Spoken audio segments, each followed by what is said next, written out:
مسئلہ استعانت و توسل کی تحقیق اور احکام کی تفصیل۔ یہ دوسرا مسئلہ کسی سے مدد مانگنے کا ذرا تشریح طلب ہے، کیونکہ ایک مدد تو مادی اسباب کے ماتحت ہر انسان دوسرے انسان سے لیتا ہے، اس کے بغیر اس دنیا کا نظام چل ہی نہیں سکتا۔ صنعت کار اپنی صنعت کے ذریعے ساری مخلوق کی خدمت کرتا ہے، مزدور، معمار، بڑھئی، لوہار سب مخلوق کی مدد میں لگے ہوئے ہیں، اور ہر شخص ان سے مدد لینے مانگنے پر مجبور ہے۔ ظاہر ہے کہ یہ کسی دین اور شریعت میں ممنوع نہیں، وہ اس استعانت میں داخل نہیں جو اللہ تعالیٰ کے ساتھ مخصوص ہے۔ اسی طرح غیر مادی اسباب کے ذریعے کسی نبی یا ولی سے دعا کرنے کی مدد مانگنا یا ان کا وسیلہ دے کر براہ راست اللہ تعالیٰ سے دعا مانگنا روایات حدیث اور اشارات قرآن سے اس کا بھی جواز ثابت ہے۔ وہ بھی اس استعانت میں داخل نہیں جو صرف اللہ تعالیٰ ہی کے لیے مخصوص اور غیر اللہ کے لیے حرام و شرک ہے۔ اب وہ مخصوص استعانت و امداد جو اللہ تعالیٰ کے ساتھ خاص ہے اور غیر اللہ کے لیے شرک کون سی ہے؟ اس کی دو قسمیں ہیں۔ ایک تو یہ کہ اللہ تعالیٰ کے سوا کسی فرشتے یا پیغمبر یا ولی یا کسی اور انسان کو خدا تعالیٰ کی طرح قادر مطلق اور مختار مطلق سمجھ کر اس سے اپنی حاجت مانگے۔ یہ تو ایسا کھلا ہوا کفر ہے کہ عام مشرکین بت پرست بھی اس کو کفر سمجھتے ہیں۔ اپنے بتوں دیوتاؤں کو بالکل خدا تعالیٰ کی مثل قادر مطلق اور مختار مطلق یہ کفار بھی نہیں مانتے۔ دوسری قسم وہ ہے جس کو کفار اختیار کرتے ہیں، اور قرآن اور اسلام اس کو باطل و شرک قرار دیتا ہے۔ ایاک نستعین میں یہی مراد ہے کہ ایسی استعانت و امداد ہم اللہ کے سوا کسی سے نہیں چاہتے۔ وہ یہ ہے کہ اللہ کی کسی مخلوق، فرشتے یا پیغمبر یا ولی یا کسی دیوتا سے متعلق یہ عقیدہ رکھنا کہ اگرچہ قادر مطلق اللہ تعالیٰ ہی ہے اور کامل اختیارات اسی کے ہیں، لیکن اس نے اپنی قدرت اور اختیار کا کچھ حصہ فلاں شخص کو سونپ دیا ہے اور اس دائرے میں وہ خود مختار ہے۔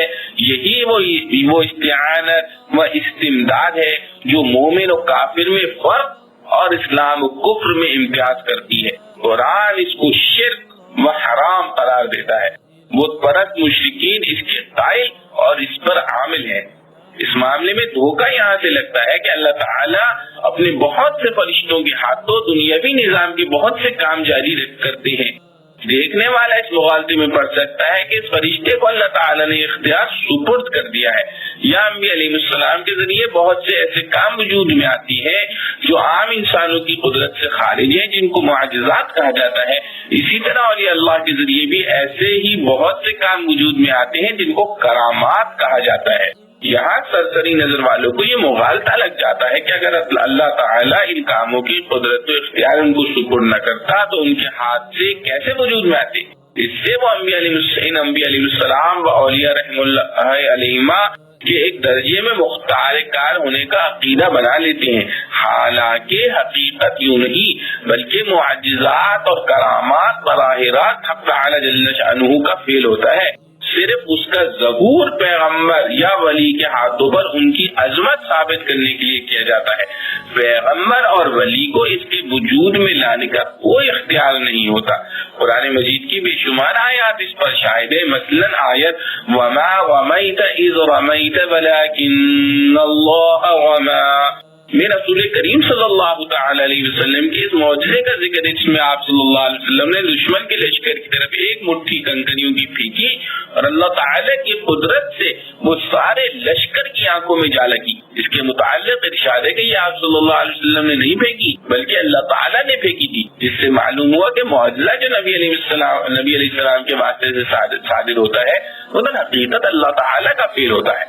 اسی طرح حضرت نوح علیہ السلام کو جب ان کی قوم نے کہا کہ اگر آپ سچے ہیں تو جس عذاب سے ڈرا رہے ہیں وہ بلا لیجئے، تو انہوں نے فرمایا انما یأتیکم بہ اللہ ان شاء، یعنی معجزے کے طور پر آسمانی عذاب نازل کرنا میرے قبضے میں نہیں، اللہ تعالی اگر چاہے گا تو یہ عذاب آ جائے گا، پھر تم اس سے بھاگ نہ سکو گے۔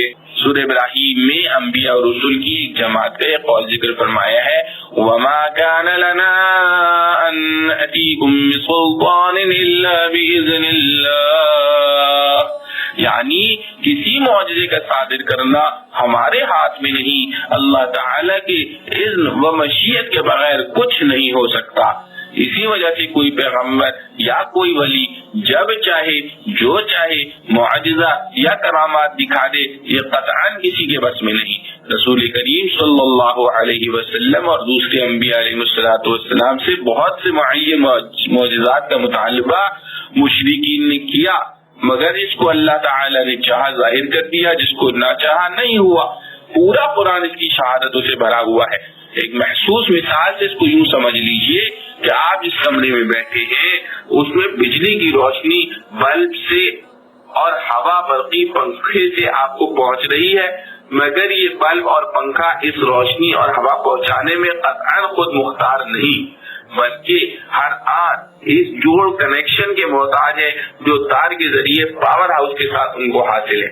ایک سیکنڈ کے لیے جوڑ ٹوٹ جائے تو نہ بلب آپ کو روشنی دے سکتا ہے، نہ پنکھا ہوا دے سکتا ہے، کیونکہ در حقیقت وہ عمل بلب اور پنکھے کا ہے ہی نہیں، بلکہ بجلی کی رو کا ہے جو پاور ہاؤس سے یہاں پہنچ رہی ہے۔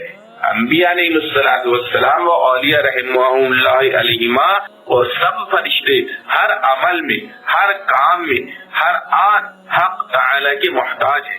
اسی کی قدرت و مشیت سے سب کام وجود میں آتے ہیں، اگرچہ ظہور اس کا بلب اور پنکھے کی طرح انبیاء علیہ السلام اور اولیاء رحم اللہ علیہما کے ہاتھوں پر ہوتا ہے۔